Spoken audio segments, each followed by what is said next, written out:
behind, behind those limiting factors and why you're doing things. So if I related that to eating, what happens is, if you put it really simply, there's two reasons why we eat. One is for homeostasis, so it's basically just to keep our bodies going, yeah? So it's just providing with the energy that our body needs. But the other reason that we eat is called hedonic eating, and that is related to eating for pleasure.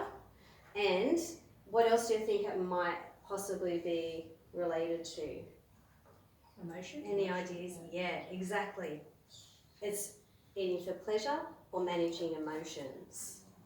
Okay, so that's why it's really important to dig a little bit deeper with those limiting factors and just think about what qualities or behaviours do you need to let go of. Okay, another way of asking that is, what else can you find comfort in that would be a better way than what you're currently turning towards?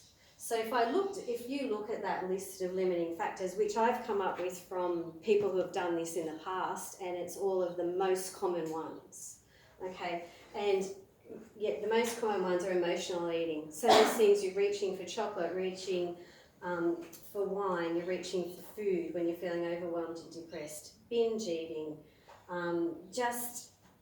the old Friday afternoon starts the weekend blowout because you've had a really stressful week at work. So what other ways can you find comfort that are better than what you're currently turning towards? And what will happen is, and actually at the end of the day, we're trying to get you to have a better relationship with food. Okay, so that's what we're aiming for with a lot of these nutrition habits, because as we were saying, lots of people struggle with overeating, emotional eating. We love our wine, chocolate, sugar, whatever it is, whatever you say to yourself, you know what, I deserve this. I've had a really crap week. And the thing is that we love it, but that food doesn't always love us back. You don't always feel great after you've eaten that particular thing. So the cycle often looks like you're stressed, you're anxious, you're depressed, and so you eat. You feel guilty and ashamed because you've eaten, and then you go back again. You feel more stressed, more anxious and upset because you said to yourself you were going to do better, but you didn't do better, and so the cycle repeats. It just keeps going on and on. And once that food rush wears off, well, what you're left with is actually the same problems that you started with, except maybe you feel a little bit more guilty about it. And that's why I'll go back to that video, thinking about what are those things that you can let go of. So if you have any guilt around those things, definitely something that you can let go of. So what we want to do is we want to explore a little bit further with those limiting factors and how you can break that chain. And so that's something that, anyone who, as I said, that was the topic that brought up most discussion last week, which is why I just thought I'd kick off with it today. So if you have got any of those things going on,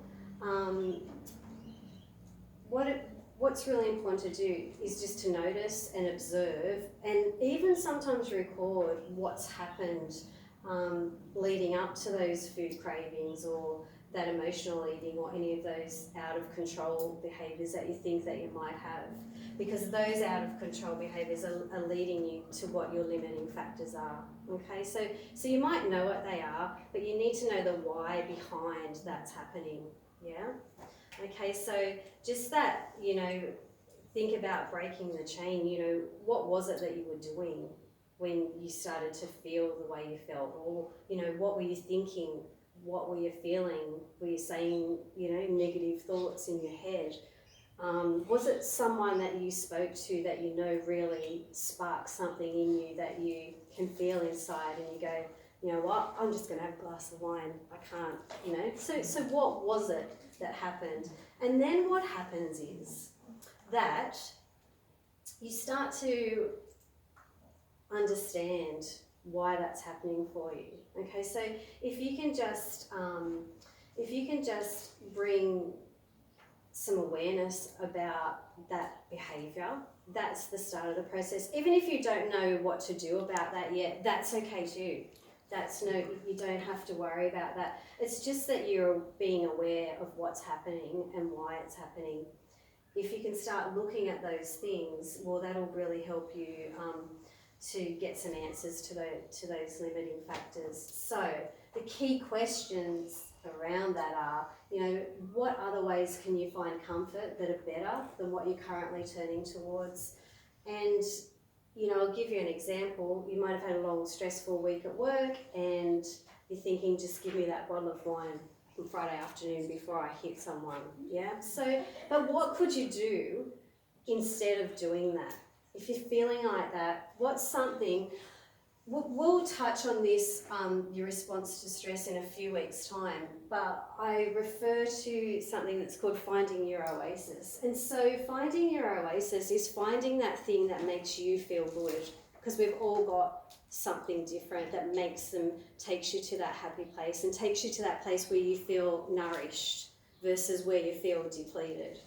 So it might be as simple as on that Friday afternoon where you're just heading home to crack open that bottle of wine, you could say, you know what, I'm going to walk home this Friday, Arvo, just so I can unwind before I get home. Or you might say, you know what, I'm going to get home and go down the beach for a while, because that could be your happy place. That might be your oasis. You could be someone who loves the water. So you might come home, daylight savings, you can go for a swim. So just start to try and find other ways where you feel comfort that will help you find something different than turning towards maybe some binge eating or some over, emotional eating, or just simply eating too much. It's all about doing those things on autopilot, and so we want to start not doing those things on autopilot, those things that are holding you back, and just finding something else that will really calm you and relax you, and something, basically just change your response. So that you may not be able to change how stressful your work situation is, but you could change how you respond to that. Okay, and so that will really help you. If you're wondering what you're going to do about those things that you've come up with, hopefully, by asking yourself those questions, what other places can I find comfort, it might really help you to really overcome those limitations. And to be really honest, if something around here is something that's really affecting your health, if you can work out how to overcome it, that's probably the most important thing in this whole program, because you've found a different way to respond to that stress, and you've found a healthier way and a more nourishing way for you to be able to cope with that. Okay, because a lot of the time, as I said, we can't control what's happening around us, but you can control what you do to cope with that.